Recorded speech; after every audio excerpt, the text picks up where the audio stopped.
1,00,000 మంది శివభక్తులతో కలిసి మహారుద్రాక్ష పూజలో పాల్గొనండి. వెంటనే కాల్ చేసి మీ పేరును నమోదు చేసుకోండి.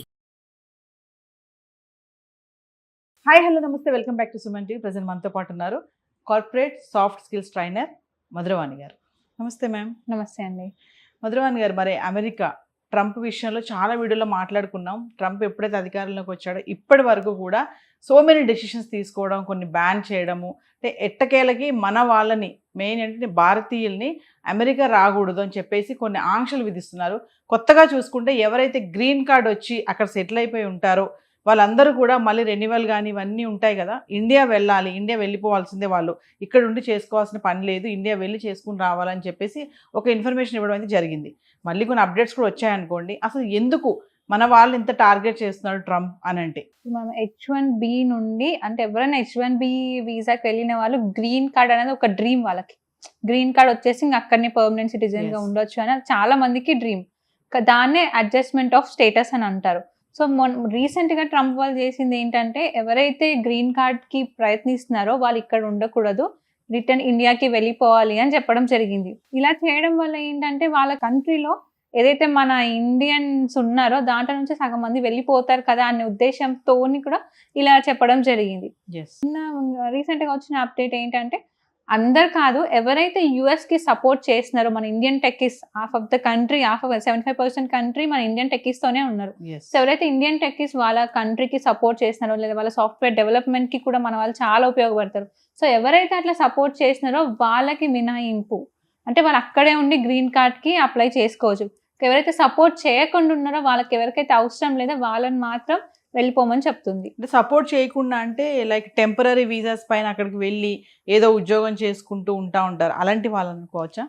అంతే, అలాంటి వాళ్ళే. ఇప్పుడు నార్మల్గా మన ఇండియన్ టెక్కీస్ ఎవరైతే సాఫ్ట్వేర్ ఉంటారు, లేకపోతే వాళ్ళ కంట్రీ డెవలప్మెంట్ కి ఎవరైతే ఉంటారో, ఎవరైతే సపోర్ట్ చేస్తున్నారో వాళ్ళకి తప్ప మిగతా వాళ్ళందరినీ గ్రీన్ కార్డ్ కోసం మళ్ళీ వాళ్ళ ఓన్ కంట్రీస్ కి వెళ్ళిపోమని చెప్పడం జరిగింది. చాలా మంది అమెరికాలో ఉద్యోగం కోసం వెళ్తారు, తిరిగి రావాలని ఎవరు అనుకోరు. ఖచ్చితంగా అక్కడ ఉద్యోగం సంపాదించిన తర్వాత మెల్లగా సెటిల్ అయిపోయి తర్వాత గ్రీన్ కార్డ్ అనేసి ఇంకా మెల్లమెల్లగా అక్కడి నుంచి పైకి వెళ్ళడమే చూస్తూ ఉంటారు. ట్రంప్ తీసుకున్న ఈ ఏవైతే డెసిషన్స్ కొత్తగా ఉన్నాయో ఇవన్నీ కూడా మన వాళ్ళని, అంటే మన వాళ్ళని కాదు, అక్కడ మన ఇండియన్స్ తో పాటు ఇంకా అదర్ కంట్రీస్ కూడా ఇలాంటి ఇబ్బందులు ఎదురవుతున్నాయని చెప్పేసి కూడా కొన్ని వార్తలు రావడం చూస్తున్నాం. అంటే ఎందుకంటే ఏదంటే టార్గెట్ చేయడం ఏంటి, ఎటకేళ్ళకి అందరినీ బయటికి పంపించేయాలి, తిరిగి ఇంటికి పంపాలనే ఆలోచన అనుకోవచ్చు. దీన్ని మనం ట్రంప్ గారి ట్రాప్ అనుకోవచ్చు. అంటే ఆయన కొత్త కొత్త వెతికి మరి అన్నిట్లో భూతద్దంలో చూసిన ఎక్కడ దొరుకుతారా, ఎక్కడ వీళ్ళని రిటర్న్ పంపించాలా అని. మనం స్టూడెంట్ వీసా దగ్గర నుంచి చూసుకుంటే లే ఆఫ్స్ అని ఒక్కొక్క రోజు ఒక్కొక్క న్యూస్ వస్తూనే ఉంది. మన ఇండియన్ టెక్కీస్ ఇన్ని లే ఆఫ్స్ అయినాయి, ఇంతమంది రిటర్న్ వచ్చేసారు, ఇంతమంది అక్కడ ఇబ్బంది పడుతున్నారు, లీగల్ గా ఫేస్ చేస్తున్నారు. ఇవన్నీ కూడా ట్రంప్ గారి ట్రాప్ అనుకోవచ్చు మనం. చాలా మంది మన ఇండియన్ టెక్కీస్ అని కాదు, వేరే వరల్డ్స్ నుంచి వచ్చిన వాళ్ళు కూడా చాలా ప్రాబ్లమ్స్ ఫేస్ చేస్తున్నారు అక్కడ. అంటే గ్రీన్ కార్డ్ అంటేనే ఇంకా సెటిల్ అయిపోయినట్టే కదా.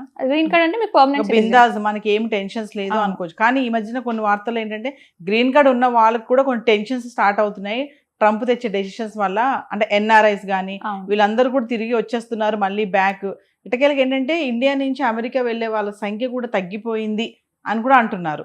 అవును, ఇప్పుడు చాలా మంది తగ్గిపోయాయి. ఎందుకంటే ఎప్పటి నుంచి ట్రంప్ గవర్నమెంట్ స్టార్ట్ అయిందో మన స్టూడెంట్స్ సగం మంది వెళ్ళడం ఆపేశారు. ఎందుకంటే అక్కడ చూస్తున్నారు, పేరెంట్స్ కూడా లైవ్ లో చూస్తున్నారు ఏం జరుగుతుంది అక్కడ, పిల్లలు ఎంత ఇబ్బంది పెడుతున్నారు. అక్కడ జాబ్ చేసుకునే వాళ్ళే రిటర్న్ వచ్చేస్తున్నారు. సో మన పిల్లలు వెళ్ళి ఎందుకు ప్రాబ్లం ఫేస్ చేయడం అని. కాకపోతే అమెరికా కాకుండా మన వాళ్ళు వేరే కంట్రీస్ మీద ఆసక్తి చూపిస్తున్నారు. కెనడా వెళ్తున్నారు, దుబాయ్ వెళ్తున్నారు, సింగపూర్ వెళ్తున్నారు. ఇప్పుడు యుఎస్ కి అయితే చాలా మటుకి తగ్గిందనే చెప్పొచ్చు మనం. నేను ముందు అబ్రాడ్ వెళ్ళాలి అంటే ఫస్ట్ కనబడేది అమెరికా అందరికి. అసలు అబ్రాడ్ అంటే చాలా మందికి అమెరికా ఒక్కటే, ఇంకా వేరే కంట్రీస్ తెలియదు, అసలు చూడరు కూడా. అమెరికా ఒక్కటే, అబ్రాడ్ అని ఇప్పుడు అన్నారు. వేరే కంట్రీస్ చూస్తున్నారు కానీ ఇంత ముందు చూసుకున్నట్టయితే ఓన్లీ అమెరికా డ్రీమ్. అమెరికా వెళ్ళాలి, యుఎస్ వెళ్ళాలి, యుఎస్. కానీ ఇప్పుడు అట్లా లేదు, మొత్తం సిచ్యువేషన్ మారిపోయింది. చాలా మంది ఇప్పుడు దుబాయ్కి వెళ్తున్నారు, దుబాయ్ చదువుకోవాలి, సింగపూర్, ఆస్ట్రేలియా, కెనడా, చాలా వరల్డ్స్ ఇంకా వేరే కంట్రీస్ చాలా డెవలప్ అయినాయి ఇప్పుడు మనకి. అంటే పేరెంట్స్ కూడా మేడం ఒక సజెషన్, అంటే అబ్రాడ్ అంటే అమెరికాకి కాకుండా వేరే కంట్రీస్ కూడా ఉన్నాయి, అవి కూడా రెడ్ కార్పెట్ వేసి పిలుస్తున్నాయని చెప్పేసి మేము కొన్ని వీడియోలు చేయడం కూడా జరిగింది. అంటే పేరెంట్స్ కి ఎందుకు ఈ ధోరణి మారటం లేదు, అమెరికా వెళ్ళాలి, అక్కడ సెటిల్ అవ్వాలి, మంచి లైఫ్ ఉంటుంది, గ్రీన్ కార్డ్ వస్తుంది, సెటిల్ అయిపోవచ్చు, ఎన్ఆర్ఐ అయిపోవచ్చు, మస్తు డబ్బులు కూడా సంపాదించి అన్న ఆలోచనే ఉంటది పేరెంట్స్. మనం ముందు ఒకప్పుడు చూసుకుంటే ఎవరైతే యుఎస్ కి వెళ్ళారో వాళ్ళు యుఎస్ నుంచి అక్కడ ఉండుకుంటే మన ఇండియాలో ప్రాపర్టీస్ కొనేవాళ్ళు, ఇల్లులు కొనడం, ల్యాండ్స్ కొనడం, ప్రాపర్టీ కొనడం. అంటే వచ్చినప్పుడు చాలా హుందాగా రావడం, ఇన్ని డబ్బులు సంపాదించడం, ఇన్ని కోట్లు సంపాదించడం అని, అంటే చుట్టుపక్కల వాళ్ళు చూసి కూడా అరే మా వాళ్ళు అక్కడికి వెళ్తే సెట్ అవుతారేమో, మన పిల్లలు కూడా ఇట్లా డెవలప్ అవుతారేమో అనే అదే మైండ్ సెట్ లోనే ఉన్నారు మన వాళ్ళు. కానీ ఇప్పుడు జరుగుతున్న సిచ్యువేషన్స్ బట్టి పేరెంట్స్ కూడా మారుతున్నారు. అక్కడికి వెళ్ళి ఎంతసేపు డబ్బులే, కాకపోతే దాని వెనకాల ఉన్న కష్టం ఇప్పుడు పేరెంట్స్ కి కూడా తెలుస్తుంది. చాలా మంది పిల్లలు అక్కడికి వెళ్ళి ఇబ్బంది పడి, కొంతమంది 2-3 months లో కూడా రిటర్న్ వచ్చిన వాళ్ళు ఉన్నారు, ఉండలేక. కొంతమంది రాలేక అక్కడ ఇరుక్కుపోయి ఉన్న వాళ్ళు ఉన్నారు. ఇప్పుడు ఫ్యామిలీకి దూరము, అక్కడ ప్రాబ్లమ్స్ ఎన్నో ఫేస్ చేయాల్సి వస్తుంది. ఎంతైనా మన ఓన్ కంట్రీలో ఉన్న సేఫ్టీ వేరే కంట్రీలో ఉండదు కదా.